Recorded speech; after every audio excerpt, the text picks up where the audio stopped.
ഞാൻ നോഹയുടെ ചുറ്റിക. പെട്ടകം പണിയാൻ 120 വർഷമെടുത്തു.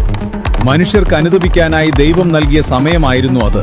ഞാൻ ഗോലിയാത്തിനെ വീഴ്ത്തിയ കല്ല്, ഒരു പുഴക്കരയിൽ ആരും ശ്രദ്ധിക്കാതെ കിടന്നവൻ. എന്നാൽ ദൈവ പദ്ധതിയിൽ നിസ്സാരമായവയും പ്രധാനപ്പെട്ടതാണ്. ഞാൻ 5 അപ്പവും 2 മീനും സൂക്ഷിച്ചിരുന്ന കുട്ട, ഒരു ബാലനാണ് എന്നെ കൊണ്ടുവന്നത്. ദൈവത്തിന്റെ കയ്യിൽ എന്തും അനേകർക്ക് അനുഗ്രഹമായി മാറും. ഞാൻ യോനയെ വിഴുങ്ങിയ മത്സ്യം, ദൈവ കൽപ്പന കേട്ട് സമുദ്രത്തിൽ കാത്തുനിന്നവൻ. അതൊരു ശിക്ഷയായിരുന്നില്ല, ദൈവ പദ്ധതിയുടെ ഭാഗമായിരുന്നു. ഞാൻ ഈശോ ധരിച്ചിരുന്ന മേലങ്കി, അവനെ പരിഹസിക്കാൻ അവർ എന്നെ ഉരിഞ്ഞെടുത്തു, എനിക്ക് വേണ്ടി ചിട്ടിയിട്ടു. എന്നാൽ അവൻ അതെല്ലാം സഹിച്ചു. ഞാൻ മുൾക്കിരീടം, അവന്റെ ശിരസിലേക്ക് ആഴ്ന്നിറങ്ങിയ ഓരോ മുള്ളും നിന്നോടുള്ള സ്നേഹത്തെ പ്രതിയായിരുന്നു. നിനക്ക് സ്വർഗകിരീടം നൽകാനായിരുന്നു. ഞാൻ ഈശോയെ പ്രഹരിച്ച ചാട്ടവാർ, അവൻ ഒരു വാക്കുപോലും എതിർത്തു പറഞ്ഞില്ല. അവന്റെ മുറിവുകളാൽ നിങ്ങൾ സുഖമാക്കപ്പെട്ടു.